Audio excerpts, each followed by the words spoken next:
Quelqu'un d'autre a des attentes à exprimer? Moi, je voudrais bien répondre je parle des attentes là. Toi, tu attends quoi du débat? Moi, j'attends quoi? J'attends. Déjà, pour commencer, j'admire ton courage parce que je crois que je n'aurais pas eu ce courage-là parce qu'on est si peu nombreux que c'est très compliqué. Et lorsque nous étions en Russie le mois dernier, puisque c'était le mois d'avril, ça fait 5 semaines, ça fait très peu de temps, j'ai eu l'occasion de leur dire en face que la démocratie en France, il n'est pas question de parler de ce qui se passe chez eux, parce que c'est notre président, est à construire tous les jours. Et nous voyons bien aujourd'hui qu'elle est à construire tous les jours. Voilà. Donc, merci pour l'exercice. Et ce que j'attends, c'est...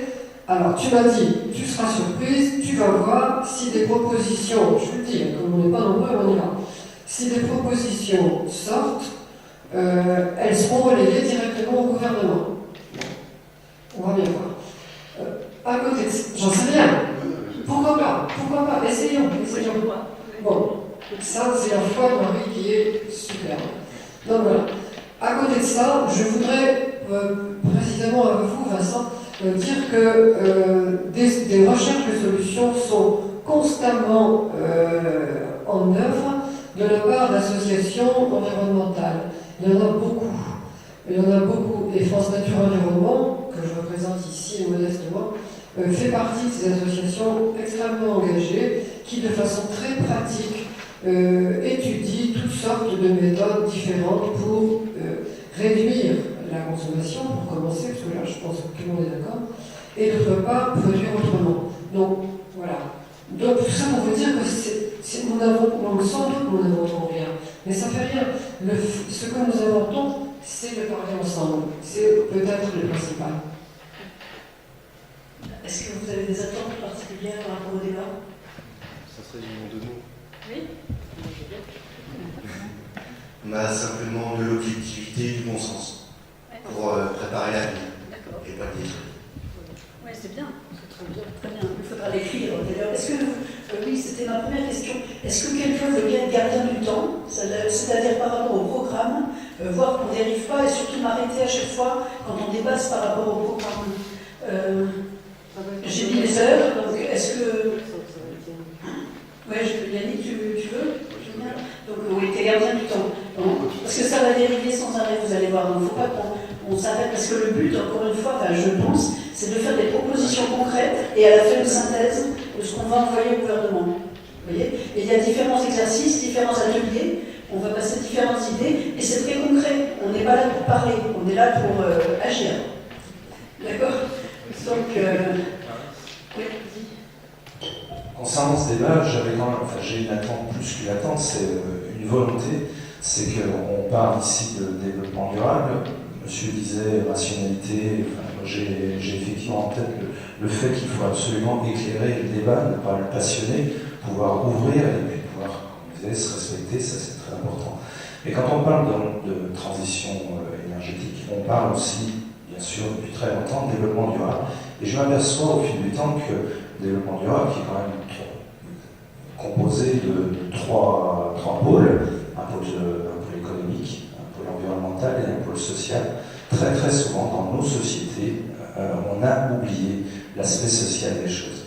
On l'oublie et du coup, on glisse tout doucement vers quelque chose qui est viable. La viabilité, c'est nécessaire, c'est requis.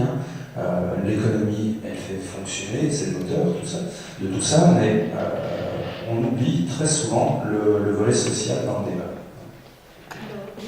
Alors justement, le débat public national nous permettait d'ouvrir un atelier sur le thème qu'on voulait, et j'ai proposé un atelier sur la précarité énergétique pour dire donc quelles solutions proposons-nous face à la précarité énergétique.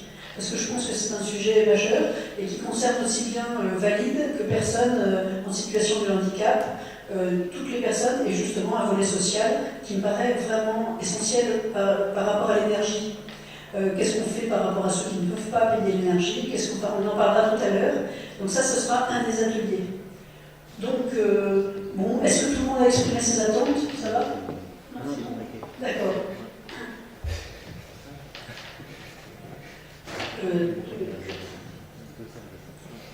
Alors, on repart au début. Donc, quand le débat a été créé.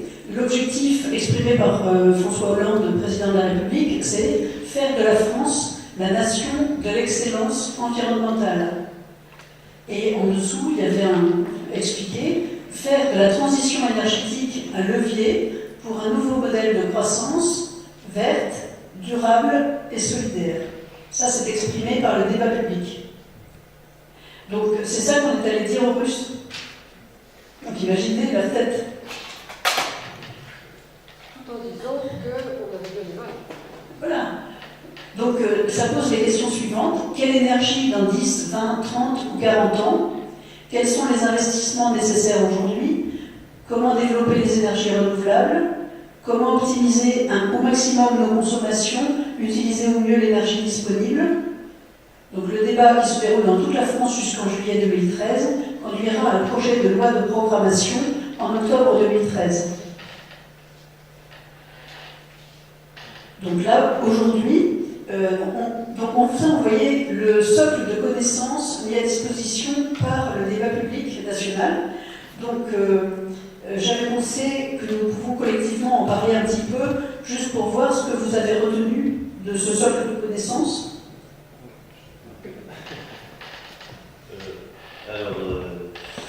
Pour le socle des connaissances, je viens récemment de le découvrir. C'est pas très long, c'est à presque 80 pages. J'ai déjà lu 20 pages rapidement, et je trouve que c'est très bien, c'est assez facile à comprendre. Il y a des informations qui surprennent des fois, que ça permet de comprendre la position de la France par rapport au monde en termes de ce qu'il y a en termes d'énergie. Je veux dire, par exemple, pourcentage d'énergie fossile par rapport aux autres formes d'énergie. Est-ce que la politique énergétique française est basée sur les proportions de la politique énergétique française, voilà. Et donc ça permet de comparer la France par rapport au reste du monde. Qu'est-ce que je voulais dire? Aussi, je trouve que c'est vraiment dommage de ne pas lire ce socle de connaissances, parce que c'est assez facile à comprendre, et ça ouvre la vision du lecteur sur des trucs qu'il ne connaissait pas nécessairement. Il y a des résultats chiffrés par rapport aux impacts des choix actuels, de l'état actuel des consommations de l'énergie sur l'environnement. Bref, je trouve que ça serait dommage que tout le monde ne puisse pas lire ce socle de connaissances. Voilà. Est-ce que quelqu'un veut compléter? D'accord. D'accord. Oui. Dans le socle de connaissances, j'ai noté l'importance des énergies fossiles et du poids des importations du pétrole sur la balance commerciale. Alors, comment résoudre effectivement le hiatus entre le souci environnemental et en même temps l'urgence face à la balance commerciale? Je sais pas. D'accord, c'est parce que la réponse est là. D'accord. Est-ce qu'il y a d'autres questions?